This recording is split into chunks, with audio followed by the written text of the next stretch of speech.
Om Shanti. Okay, और बताओ क्या क्या हुआ आज? डोम बाबा अच्छा, डोम बाबा के पास गए और कहाँ गए? खेतारी में। खेत कहाँ है यहाँ? खेत कहाँ है? दादी जान की पार्क। डोम के चारों तरफ तो। हाँ अच्छा, ठीक है ठीक है। सुबह मैं गया। अच्छा, मुरली में क्या क्या बताया आज बाबा ने? आपने पढ़ाई के ऊपर थोड़ा सा टेंशन दिलवाया। हाँ। आपने कहा जो सत्संग होते हैं, जो पाठशालाएं होती हैं, और हाँ, तो वहाँ पे पढ़ाई नहीं होती। पढ़ाई नहीं होती। सत्संग, हाँ। कॉमन सत्संग होते हैं, वहाँ पे पढ़ाई नहीं होती। लेकिन अगर उन सत्संग से कंपेयर करें तो बाबा ने बोला कि स्कूल कॉलेजेस में फिर भी पढ़ाई होती है, जहाँ से कुछ ना कुछ प्राप्ति होती है ना। तो यहाँ से तो बेहद मुरली रिवाइज करी। हाँ, ये लाइन सही बोल रहे भैया? एज इट इज नहीं है। एज इट इज नहीं, सही है, सही नहीं है। पाठशाला शब्द इन्होंने बोल दिया बीच में, तो पाठशाला बोल दिया तो ठीक हो जाएगा। नहीं पाठशाला नहीं था, सत्संग की बात है सर। हाँ, मैं कह रहा हूँ 2 + 2 4 होते हैं, ये कह रहे हैं 2 + 2 5 होते हैं, तो बात तो वही हुई, लेकिन बस 4 की जगह 5 हो गया तो सही हो जाएगा। तो उन्होंने कहा शास्त्रों की पाठशाला नहीं होती, बाबा ने कहा ऐसे नहीं बोला। बाबा ने बोला कि उन सत्संगों में एम एंड ऑब्जेक्ट नहीं होती, यहाँ पर एम एंड ऑब्जेक्ट होती है। उससे बढ़िया तो ये पढ़ाई है, क्योंकि इसमें कम से कम एम ऑब्जेक्ट होती है, कुछ कमाई तो जाती है, पढ़ाई तो हो जाती है। वहाँ तो बस सुनते और आ जाते हैं। पहले पेज पे तो पढ़ाई बाबा कहते कोई भगत लोग सत्संग जो भैया लाइन बता रहे हैं ना, मैं उसका मतलब बता रहा हूँ। उन्होंने कहा लौकिक पढ़ाई में भी है था, जो आपने बोली वो बिल्कुल ठीक लाइन थी, लेकिन उसके बाद थोड़ा सा आगे बाबा ने बोला था, जो मैंने अभी चेक किया, कि वहाँ कोई एम ऑब्जेक्ट होती नहीं है। हम इतने वेद शास्त्र आदि पढ़ते हैं, इनसे क्या बनेंगे वह जानते नहीं। जो कुछ भी सत्संग है, एम ऑब्जेक्ट तो नहीं होती। अब तो उनको सत्संग कहने से भी लज जाएगी। ठीक है, तो भाई मैं भी सही था, आप भी सही थे, पर आप पहले वाली लाइन बोल रहे थे, लेकिन मेन एम एंड ऑब्जेक्ट बहुत इम्पोर्टेंट है। हाँ, 2 महारथी संग्राम मत पे करते हैं, ज्ञान पे संग्राम होना चाहिए। अंतिम चरण में राम राम जहाँ चीजें सही हैं वहाँ सही होनी चाहिए। बाकी जो उस लाइन का भी मतलब यही है, बनकर निकलते हैं, यानी कि एम एंड ऑब्जेक्ट। बाकी पढ़ाई तो वहाँ पर भी होती है। क्या सत्संगों में पढ़ाई नहीं होती? पढ़ाई होती है, किताबें वहाँ पे भी। पढ़ाई नहीं कहेंगे, वही तो कह रहे हैं ना, पढ़ाई का मतलब है aim and object. Aim and object. और क्या बताया बाबा ने मुरली में? बाबा का नया टाइटल क्या है? अकाल मूर्त तो पहला ही है, उसमें नया क्या है? क्या है बाबा का नया टाइटल? उसको नहीं बोलते ना, अकाल पहले बोला था, महाकाल, आज बोला है अकाल मूर्त। हाँ, तो अकाल मूर्त तो पहले भी बोला है, हजारों बार बोला है। अकाल मूर्त का अर्थ नहीं पता ना, मैंने बताया था 2-3 दिन पहले ही बोला। चलो अच्छा ठीक है, कोई बात नहीं। और परम धाम का नया टाइटल? ब्रह्म महत्व हाँ, सतगुरुद्वार, सतगुरुद्वार है ना। हाँ, वो तो बताया ही है बाबा ने, पहले ही बताया है। अच्छा, और क्या बताया? विश्व का मालिक बनाते हैं बाबा, तो कुछ मेहनत भी तो करनी पड़ेगी। और भाई जी, चलो चलो, और कुछ बताना है मुरली में से? बाबा ने कहा था कि परोपकारी करने के लिए शक्तियों का जो तुम्हें ज्ञान की शक्ति, परोक्ष की शक्ति, उसको दूसरे कार्य में लगाओ। इसमें वरदान पूरा था कि माया जीत और विजयी बनने के साथ। परोपकारी बनने का सीधा सा तरीका क्या बताया बाबा ने वरदान में? वरदान का एसेंस क्या था, ये बताओ। एसेंस था परोपकारी। हाँ जी, नहीं बैठो रही। 5-6 चीज का क्या मतलब था, ये बताओ। सिंपल सी बात है। बाबा ने वरदान में क्या बोला, उसका मतलब क्या था वो पूछ रहा हूँ। वरदान में क्या था ये नहीं पूछ रहा हूँ, वरदान का मतलब क्या है। माया जीत विजयी बनने के साथ साथ पर उपकारी भव। ठीक है, अभी तक स्व कल्याण में बहुत समय जा रहा है, तो बाबा कह रहे स्व कल्याण मत करो, अभी क्या करो, अब उपकारी बनो, अब उपकार करो। माया जीत विजयी बनने के साथ साथ सर्व खजानों के विधाता बनो, सर्व खजानों के विधाता बनो, अर्थात हर खजाने को कार्य में लगाओ, हर खजाने को कार्य में लगाओ। खुशी का खजाना, शांति का खजाना, शक्तियों का खजाना, ज्ञान का खजाना, गुणों का खजाना, सहयोग देने का खजाना बांटो और बढ़ाओ, बांटो और बढ़ाओ। जब अभी विधातापन की स्थिति में अनुभव करेंगे अर्थात परोपकारी बनेंगे, तब अनेक जन्म विश्व राज्य अधिकारी बनेंगे। अब समझ में आया, नहीं समझ में आया? जो हाँ आया, क्या समझ में आया? जो भी खजाने हमें मिलते हैं बाबा के द्वारा, हाँ, वो सारे खजानों को हमें यूटिलाइज करना है और बढ़ाना है, सबको बांटना है। ये तो इसी में लिखा हुआ है। हाँ। वरदान का सिंपल मीनिंग था जो पहली लाइन में लिखा था। अभी तक स्व कल्याण में बहुत समय जा रहा है। ताना मारा बाबा, ताना नहीं मारा, अब सिर्फ स्व कल्याण पे ध्यान दो, अब सिर्फ स्व कल्याण पे ध्यान दो। अब सुनो, अब परोपकारी बनो, दूसरों पे उपकार करो। क्या करना पड़ेगा? माया जीत विजयी बनने के साथ साथ सर्व खजानों के विधाता बनो। माया जीत किसे बनना है? स्व को। विधाता किसे बनना है? स्व को। हर खजाने को कार्य में लगाओ। खुशी का खजाना कैसे आएगा?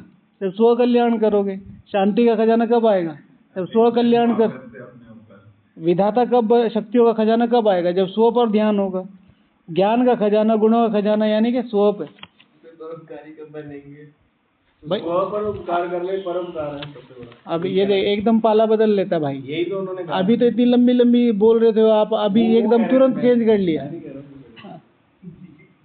अभी कहाँ कहाँ की बता रहे थे, अब जैसे ही समझ में आया तो तुरंत इधर मेरी साइड आके खड़े हो गए। तो बाबा क्या कह रहे हैं, जो पहली लाइन है, अभी तक स्व कल्याण में बहुत समय जा रहा है, इस स्व कल्याण में और समय दो। क्योंकि जैसे तुम स्वयं का कल्याण करते हो, जैसे अभी आप बैठे हो तो आप भले योग नहीं लगा रहे, आपकी आत्मा में से वो ऑटोमेटिक, वो वाइब्रेशन और वो शक्तियां ऑटोमेटिकली एमिट हो रही हैं, अपने आप ही निकल रही हैं। इसलिए बाबा कहता है कर्म योगी बनो। What is the meaning of कर्म योगी? तुम्हारे कर्मों में योग हो। तो व्हाट इज योग? योग इज पावर। व्हाट इज योग? योग इज पावर, द वाइब्रेशंस। तो जैसे जैसे तुम स्व को बनाते चले जाते हो, तुम ऑटोमेटिकली उसे, विश्व को, इसको दे दिए। फिर एक है पावरफुल वाइब्रेशन कि मैं पर्टिकुलरली एकाग्रता में टिक के उस विश्व के उस कोने में साकाश दे रहा हूँ, विश्व के उस कोने में साकाश दे रहा हूँ। It's another kind of thing. ठीक है ना? जैसे मैं यहाँ हूँ, सपोज टू बी मैं इस एरिया का कोई बहुत बड़ा वो हूँ, मेंबर ऑफ पार्लियामेंट हूँ, सांसद हूँ, तो सब लोग मुझे जानते हैं। तो मैं यहाँ बैठे ही अगर मैं यहाँ के किसी कॉन्ट्रैक्टर को फ़ोन करूँगा कि भाई ये काम हो जाना चाहिए, तो मोस्ट प्रोबेबली आज के सिनेरियो में ये काम हो जाएगा। पर अगर मुझे यहाँ से विदेश में, लंदन में बताना हो कि मैं सांसद हूँ, तो मुझे अपनी कुछ शक्तियों का प्रयोग करना पड़ेगा, जिनकी मेरी जान पहचान है कि भाई मेरा दोस्त वहाँ रहता है, मैं यहाँ सांसद हूँ, पर वहाँ पर उसको कुछ प्रॉब्लम हो रही है, आप करो। तो क्योंकि मैं यहाँ की एक बड़ी पर्टिकुलर अथॉरिटी हूँ, तो उस अथॉरिटी के आधार पर जो मेरे कॉन्टैक्ट्स बनेंगे, उन कॉन्टैक्ट्स के आधार पर मैं वहाँ क्या करूँगा, वो काम करा लूँगा। अगर मैं कोई आम व्यक्ति हुआ और मैं फ़ोन करता रहा, तो कौन मेरी सुनेगा? यहाँ पर भी नहीं सुनेगा। समझ में आ रहा है? तो एक है स्व, फिर स्व के बाद फिर और पावरफुल, जैसे अब हो गए हमारे प्रधानमंत्री जी हो गए। अब उनको फ़ोन करने की जरूरत नहीं, उन्होंने अपनी शक्तियों को बढ़ा दिया है। भाई किसी को पता चला कि ये मोदी जी का राइट हैंड है, तो इसको टच करेगा कोई? राइट? अब उनको नहीं पता कि इनके और मोदी जी के बीच में कैसा संबंध है, संपर्क है, या कोई भी बड़ा नेता जो वर्ल्ड लेवल पे जानते हो, लेकिन उनको ये पता है कि ये उनके अंग संग रहते हैं। तो भाई इम्पैक्ट पड़ेगा कि नहीं पड़ेगा? अब वो तो जो वीआईपी पर्सन है वो जान ही रहा साथ में, समझ रहे? तो ये बात आजकल देखो, ये है अपने, योगी आदित्यनाथ जी हैं, ठीक है। तो उन्होंने अपना एक ऑरा क्रिएट किया हुआ है। तो जब भी कोई कहता हम यूपी से हैं, तो पहला इम्पैक्ट क्या आता है, ठीक है ना। तो इसे कहते हैं वो, अब वो है स्थूल, यह है सूक्ष्म, वो है लौकिक, यह है अलौकिक। योगी तो है ना, ठीक है। स्व स्व, ठीक है, समझ में आया। तो स्व, इसलिए कहता हूँ रिवाइज करा करो, मुरली पढ़ा मत करो, रिवाइज करा करो। आपने जो स्वमान लिखे आज, एक शब्द में, बस एक शब्द में बैठना, योग नहीं लगता, योग नहीं लगता। क्या योग लगाते हो, सिर्फ एक शब्द में बैठो,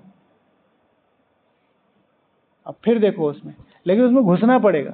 अब 3-4 बार आप रिपीट करते हुए मास्टर सर्वशक्तिवान हूं, सर्वशक्तिवान, सर्वशक्तिवान हूं। कहाँ सर्वशक्तिवान हूं? मम्मी ने आज ही सुनाई है, वो आज ही तो पसंद ही नहीं करती, इंचार्ज ने आज फिर 2 बार बोल दिया, सेवा में से ठीक से हुई नहीं, वो सारी चीजें।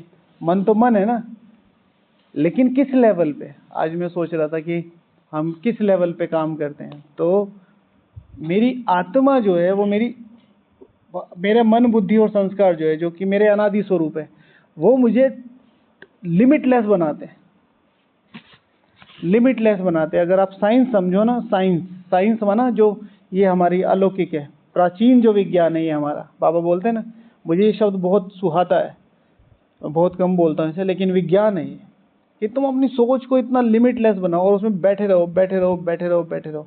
और जब वो लिमिट तोड़ती, क्योंकि हर एनर्जी को तोड़ने के लिए एनर्जी लगती,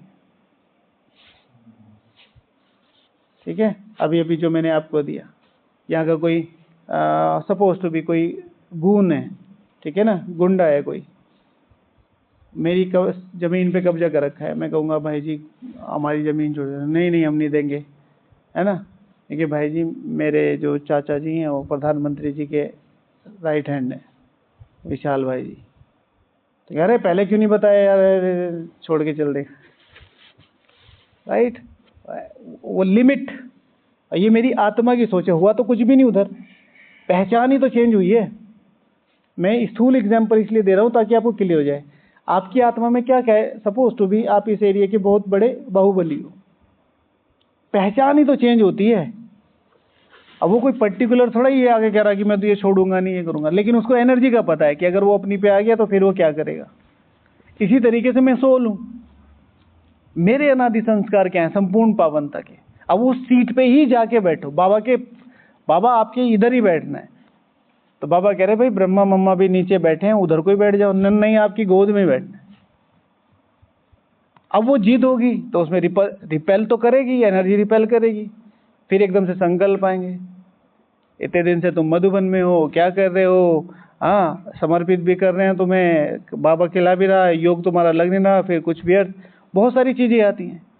मुझे नहीं पता, मुझे यहीं बैठना है। और फिर धीरे धीरे धीरे 1 दिन 2 दिन 3 दिन, और फिर एक बार अचानक से पूरा खुलता है संसार आपके सामने। फिर उसमें मजा ही मजा है, फिर उड़ने का मन करता है। लेकिन वो एक शब्द पे तो दो, मैं बार बार आपको क्या बोलता हूँ। अच्छा आप में से बताओ, आज किसने योग करने से पहले अपने लक्ष्य को रिवाइज करा? हाथ खड़ा करो। सबसे पहले मुरली सुनते हो, अमृत वेला सुनते हो, नुमा शाम करते हो, भोजन करते हो, मैं संपूर्ण पावन बनने वाली, सर्वोच्च पावन बनने वाली आत्मा, भोजन स्वीकार कर रही हूँ। ये मुरली का भोजन स्वीकार कर रही हूँ, अमृत वेला स्वीकार कर रही हूँ। लॉन्च पैड बनाया नहीं, अब सीधे पहाड़ से कूदोगे तो हड्डियां ही टूटेंगी ना, कि मैं उड़ जाऊंगा। लॉन्च पैड बनाना पड़ेगा, सोच का संकल्प होगा, समझे? हाँ रास्ते में एक बार जाता हूँ तो मैं ये चीज रिवाइज करता हूँ, मैं सर्वोत्तम ब्रह्मा कुमार समेत अपने श्री श्री शिव बाबा श्री ब्रह्मा बाबा के सामने बस इस पे ट्रस्ट करना। अब जैसे आप हमें बता रहे हो, हम हंस सकते हैं कि हम आपकी शक्ल को देख के इस चीज को यकीन नहीं करेंगे, आपको अपने ऊपर नहीं हंसना, बस इतना फर्क। कभी भी लक्ष्य बनाते हैं आपको नहीं हंसना, नॉट इवन हिम, एवरीवन, कि मैं सर्वोच्च माला का, सर्वोच्च मन का बन सकता हूं। अब ये कहते हुए मेरी सीरियसनेस बहुत क्लियर रहनी चाहिए। आप हंस सकते हो कि आपको आजकल के मेरे कर्म और ये सब देखते हैं, अरे ये बनेगा। अगर गंभीरता से हम 1 सेकंड भी कुछ करते हैं तो निश्चय उसका पूरे विश्व में फर्क पड़ता है। गंभीरता माना निश्चय, ठीक है, इसलिए उस संकल्प को बिल्कुल बहुत क्लियर रखो। ओके, चलें आगे। हाँ ठीक है, तो आज बाबा ने क्या बोला विशेष?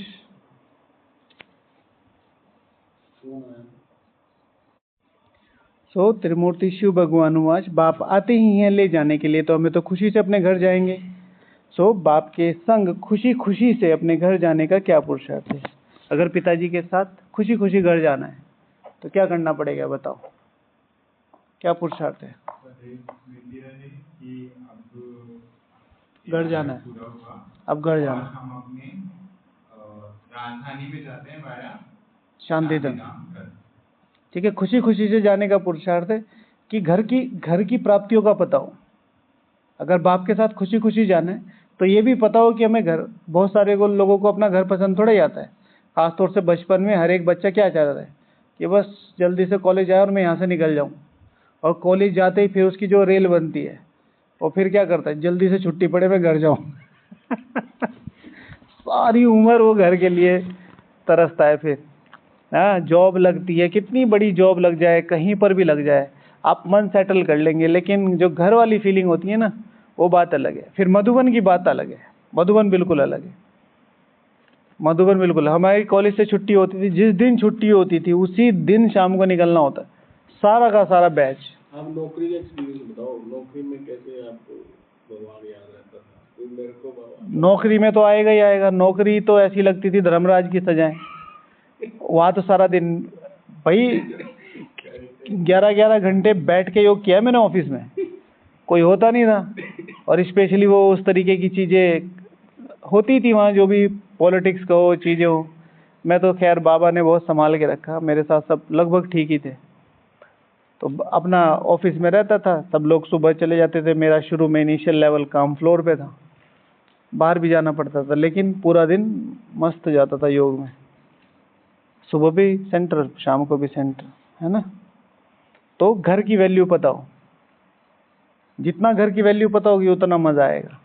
तो शाम को छुट्टी होती थी और सारा का पूरा बैच बसें की बसें भर के जा रही हैं, जैसे पता नहीं किसी ने जेल से छोड़ा। हालांकि कॉलेज भी बढ़िया लगता था, लेकिन छुट्टी होती घर बहुत याद आता।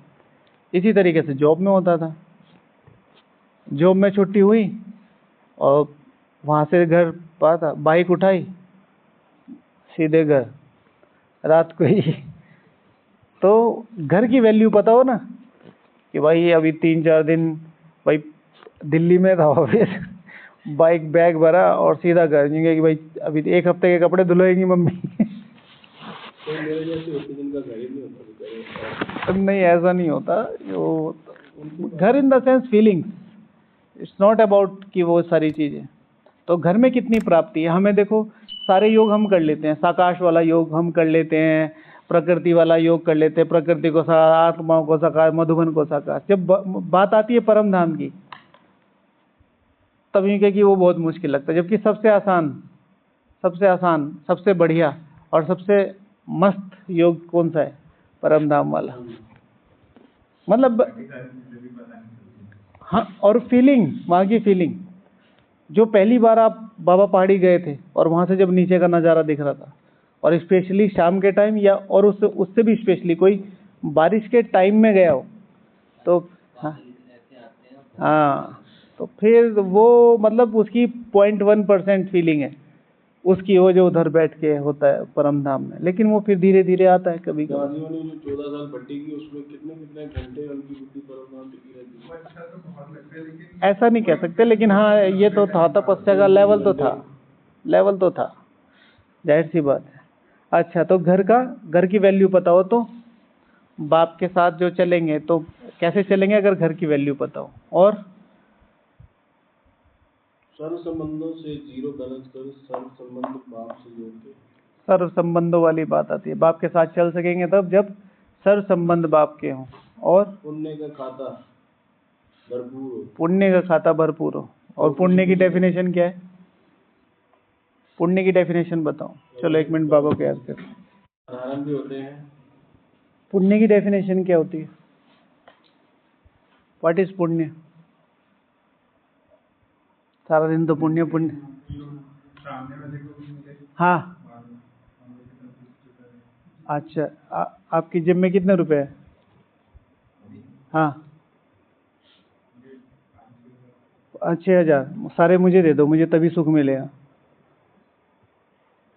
तो फिर उनको भी मिलना चाहिए ना, कह रहे हैं। वही तो कह रहा हूँ ना। उनके पास फिर क्या रह जाएगा? हैं? 2,500 करना। इसको नहीं कहेंगे, हैं? इसको कहेंगे कि स्थूल रूप से सुख देना। व्हाट इज पुण्य कर्म? हाँ, स्व को भी खुशी मिल रही है, आपको भी खुशी मिल रही है और प्रकृति को भी खुशी मिल रही है ना। तो जैसे मैं कोई गरीब आदमी हूँ, आपने मुझे खाना दिया, आपने मुझे खाना दिया, आपको भी खुशी हुई, तभी तो दिया। मुझे भी खुशी हुई, भाई मुझे मिल गया। प्रकृति को भी खुशी हुई कि भाई उसका एक बच्चा वो हो गया। तो क्या पुण्य कर्म हो गया? एंड लक्ष्य क्या है? ये मुझे खाना दे रहे हैं क्योंकि ये इस खाने देने से विश्व महारानी बन जाएंगे। ऐसे दुखी आत्माओं को दुख से छुड़ाना, दुखी आत्माओं को दुख से छुड़ाना। सबसे ज्यादा मुझे दुख है, मेरा उसके पीछे मुझे दोष होने के मोटिव क्या है जो मैं कर रहा हूँ, उसके पीछे मेरा मोटिव क्या है? क्या मोटिव है बताओ ये ना। अगर आप लक्ष्य के साथ अगर कर्म दादा बताओ ना मोटिव क्या है। जैसे हम ब्राह्मण जो है हर समय ये कहते हैं हमारा जो भी कर्म है वो इस यज्ञ के निमित्त स्वाहा परमात्मा, इससे जो भी होगा भटकती हुई आत्माओं को वापस सारी मैं यज्ञ के निमित्त एक बहुत बड़ी बिल्डिंग बनाना चाह रहा हूँ और यही समय तुम्हारे पास, फिर कल तो मैं स्थूल हो गया ना, सूक्ष्म फिर वही बात हो रही है। सूक्ष्म पुण्य होता है। पुण्य कर्म अर्थात बाबा की याद में किया हुआ कोई भी ऐसा कर्म जिससे मुझे और सामने वाली आत्मा को सुख मिले। कर्म अकर्म विकर्म, ठीक है ना। याद, अब अपने आप को क्लियर मत करना, पहले अपना आंसर सुन लेना फिर मेरा। सुकर्म अर्थात बिना याद के पुण्य कर्म पॉसिबल नहीं है, बात खत्म। लक्ष्य और बिना, जैसे मैं आपको, आप आए मेरे पास, मैं आपको बाबा का परिचय दे रहा हूँ, मैंने बाबा का पूरा कोर्स करा दिया, पर उस समय ना मैंने आवाहन किया ना मुझे बाबा की याद थी, बस मुझे ये पता था आपको ज्ञान देना, ये मेरा काम है। तो ये शुद्ध कर्म हुआ, पुण्य कर्म नहीं हुआ। दान दून की तो बात छोड़ ही दो कि खाना दे रहे पैसे दे रहे, जो कर्तव्य बाबा ने मुझे कहा है करने के लिए वो कर्तव्य भी मैं कर रहा हूँ बिना याद के, तो पुण्य कर्म नहीं हुआ। हाँ, और फिर जैसे भैया ने कहा एम एंड ऑब्जेक्ट, तो जैसे याद होगी तो जाहिर सी बात है एम एंड ऑब्जेक्ट याद है ना। अच्छा, बातें करते करते सब्जी काट रहे हैं उधर, तो वो भी सिर्फ शुद्ध कर्म होगा, शुद्ध कर्म हुआ, पुण्य कर्म नहीं। मैं तो खुद बोलता हूँ बिना याद और भावना के कोई भी सेवा करना मजदूरी है, करते रहो, फिर उसे धीरे धीरे बढ़ाना। जैसे मैं खाना बनाता हूँ, मैं डेली अपने खाने की परसेंटेज लिखता हूँ कि भाई मुझे कितना याद में रहा, नहीं जाता वो 30-40% से ऊपर, जबकि मैं सुबह दोपहर और शाम तीनों टाइम लगभग ऐसा है जिसमें योग करके खाना बनाने जाता हूँ। भाई सुबह अमृत वेला होता है, बस शावर लेके जाना पड़ता है।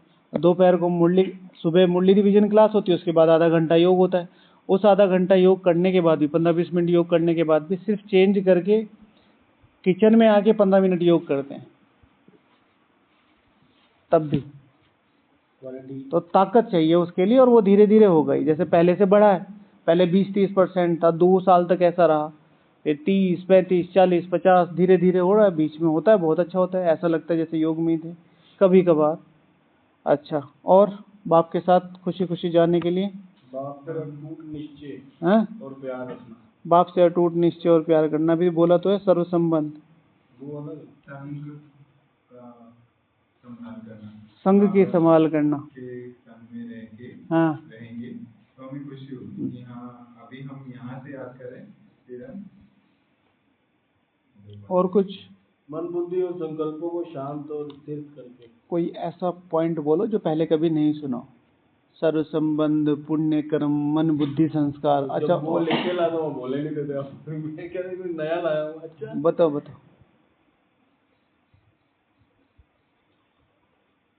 माया से प्रभावित ना होने। सुना है ना भाई ये पहले, सच्ची कमाई की खुशी रहना। सच्ची कमाई की खुशी रहना। मैंने लिखा है कि भाई अगर कमाई होगी तो खुशी होगी ना। भाई मेरी पापा ने नौकरी लगवा दी, पापा आए यूँ कि चलो कुछ दिन घर चलते हैं, त्योहार है, फिर आ जाना बाद में 4900 साल के बाद इधर घर चलते हैं। ठीक है, मैंने कहा चलो, और मेरे पास कुछ नहीं है, भाई मैंने तो ये पढ़ाया लिखाया, आज तुम्हारे पास कुछ भी पुण्य कर्मों का खाता नहीं, कुछ भी जमा का खाता नहीं, तो कितनी शर्म आएगी जाते हुए। बाबा कहता है मानी खा के मोचरा, हाँ मोचरा खा के मानी खाई तो क्या फायदा, मानी मिली मतलब सजा खा के रोटी मिली तो क्या फायदा। हाँ जी चप्पल दादा से वरदान लेना, अमृत पिलाओ, अमृत आगे बोलो, वरदान लेना। क्यों, ये भी तो राइट है ना, पूछ रहे हैं, सॉरी। साथ जाना है, साथ जाने का पुरुषार्थ, वरदान लेना योग युक्त, ठीक है। अच्छा बोलो। किसी को हलचल में नहीं लाना चाहे, कोई भी परिस्थिति सिचुएशन। और ये प्रयास करना कि हमें परिवार को सुख देना है, तो देना। ठीक है। परमधाम की तरफ लगाते रहना, तो वो प्यार होगा। ठीक है, ओके। आत्मा को सुख देंगे। हाँ वही जमा का खाता जैसे बताया ना भाई, जितना जितना जमा का खाता होगा उतना जाने में मजा आएगा। जितना बाप की आशाओं को पूरा करेंगे उतना साथ जाने में मजा आएगा।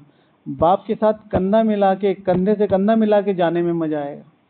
सुख से जाना है ना, बाबा के साथ अगर खुशी से जाना है तो बाबा के कार्य पूरा करके जा रहे। फिर अगर बाबा से बड़ा बन के जा रहे तो एक है वो बड़ा बनना, वो नहीं, मतलब जो बाबा के कार्य हैं वो मैंने जिम्मेवारी से पूरी करी। जैसे भैया कह रहे थे ना, मैं वॉक कर रहा हूँ, तो ये सिर्फ इसलिए वॉक नहीं कर रहे कि शिव बाबा और ब्रह्मा बाबा मेरे साथ है। मैं सर्वोत्तम संगमयुगी ब्राह्मण श्री श्री शिव बाबा और श्री ब्रह्मा के साथ वॉक कर रहा हूँ, तो मैं भी इतना ही इंपॉर्टेंट हूँ जितने मेरा परिवार है। मैंने भी अपने आप को उस लेवल पे लाया, तो फिर इस वॉकिंग का फायदा है। राइट है बहुत डीप बात है भाई। हम जैसे आपने कितने लोगों को देखा होगा, उन्होंने किन्हीं सेलिब्रिटीज के साथ फोटो लगा रखी है, ठीक है। प्रधानमंत्री जी इधर देख रहे हैं, बात कर रहे हैं, और मैंने सेल्फी ले रखी, उनका फेस मेरी तरफ नहीं उधर है, और मैं दुनिया को दिखाना चाह रहा मैं प्रधानमंत्री जी के कितने करीब। इससे इंसल्ट होगी या वो होगा? समझ रहे हैं? कई के दिखाते ना आप, किन्हीं के साथ फोटो खिंचवा लेते, वो आपकी तरफ देख भी नहीं रहे। चलो कुछ खड़े भी हो जाते हैं, जैसे कोई हीरो हो गया, हीरोइन हो गया, आपने डीपी लगा ली उसके साथ, क्या हो गया? आप अपनी एनर्जी को डाउन कर रहे हैं ना। लेकिन आप उनके लेवल के हो, वो आपसे हाथ मिला रहे, उनकी आंखें थोड़ी सी बड़ी हुई है और वो भी समझते हैं कि मैं किससे मिल रही हूँ, फिर अलग ही लेवल होता है। जैसे उदाहरण के तौर पे बताया गया है कि अंबानी के वो पैसे से हायर कर रही है, ठीक है। तो एनर्जी लेवल, तो बाबा के साथ जाने का, कंधे से कंधा मिलाने का, बाबा के सारे कार्य पूरा करने का। बोला परिवार, ठीक है ना भाई, जो परिवार को संभालता है। अब पिता किसके साथ अपने, जैसे कोई बड़ा काम होता है तो पिता किससे राय सलाह लेता है? जो अपना बड़ा बेटा होता है। तो बड़ा बेटा बन के काम करना। आ तो बहुत रहे हैं, मधुबन में भी बहुत आ रहे हैं, सेंटर पे भी बहुत आ रहे हैं, ब्रह्मा कुमारी में भी बहुत आ रहे हैं। कितने ऐसे जो ये समझ के काम करते कि भाई ये मेरा काम है, मुझे दिन से सुबह से लेकर रात तक टाइम मिला बैठ गए, टाइम मिला रिवाइज कर लिया, टाइम मिला बोल दिया, टाइम मिला भट्टी कर ली, टाइम मिला मधुबन आ गए। हेलो इस बार मधुबनी नहीं मैं बहुत बिजी हूँ। और होंगे भी, ऐसे नहीं है, जेन्युइन प्रॉब्लम्स भी होती हैं, पर बात सिर्फ प्रायोरिटीज की है। कितना चेंज हो गया ना फिर, लेकिन हाँ चेंज हो गया ना प्रायोरिटी फिर वहाँ पे उस टाइम। बहुत सारी चीजें हैं भाई, सिंपल सी बात है। एक मेरे दिमाग में बिल्कुल क्लियर है कि भाई मधुबन तो मैं आज नहीं चली जाऊंगी, कल चली जाऊंगी। तो भविष्य का कैसा प्रिडिक्शन है? क्या ये सही बात है कि मुझे पता है कि मैं कल जा पाऊंगा कि नहीं जा पाऊंगा? राइट। तो जब मौका मिले, जितना मौका मिले, श्रीमत अनुसार जितना एडजस्ट कर सको उतना करो। जैसे लास्ट टाइम दीदी के साथ आए थे जब ग्रुप के साथ पूरे, तो वहाँ पे एक माता थी, तो उनसे पूछा कि हाँ भाई कौन कौन चल रहे हैं साथ में, पर सारे आबू दर्शन के लिए भक्ति के ऊपर तपस्या चारों धाम करने के लिए। हाँ तो काफी लोगों ने बोला कि हाँ, काफी लोगों ने बोला ना। तो एक माता से उन्होंने बोला कि कल अब अगली बार का तो पता नहीं है ना, मैं आऊंगी या फिर ना आऊंगी, हाँ। तो इस बार तो करके जाऊँ ना। हाँ तो वो वाली बात है यहाँ पे। वही।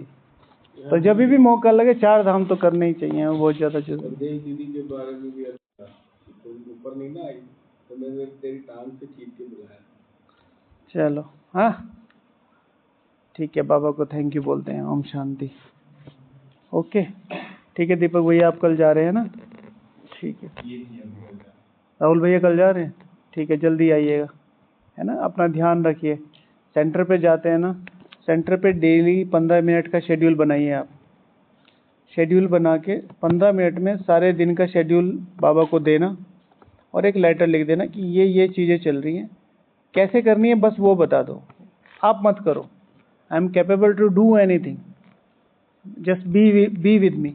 और इट्स नॉट अबाउट बाबा, जिनको भी आप कंसिडर करते हैं, आपको लगता है कि ये मेरी लाइफ में बहुत ज़्यादा इम्पोर्टेंट है, बाबा पे इतना, मतलब जाहिर सी बात है वो धीरे धीरे होता ही है ना। एकदम अगर आपके लिए न्यू कॉन्सेप्ट है, मुझे नहीं पता आपने कोर्स किया है कि नहीं किया, जितना भी किया है, बाबा को मानते हैं बाबा को, हनुमान जी को मानते हैं हनुमान जी को, राम जी, जिनको बस बाबा रूम में, क्योंकि वहाँ वाइब्रेशन है, उनके सामने बैठ के और वो सारी रिपोर्ट उनको देनी डेली 15 मिनट में, आधा घंटा, जितना भी आपका मन लगता है जरूर जाइए।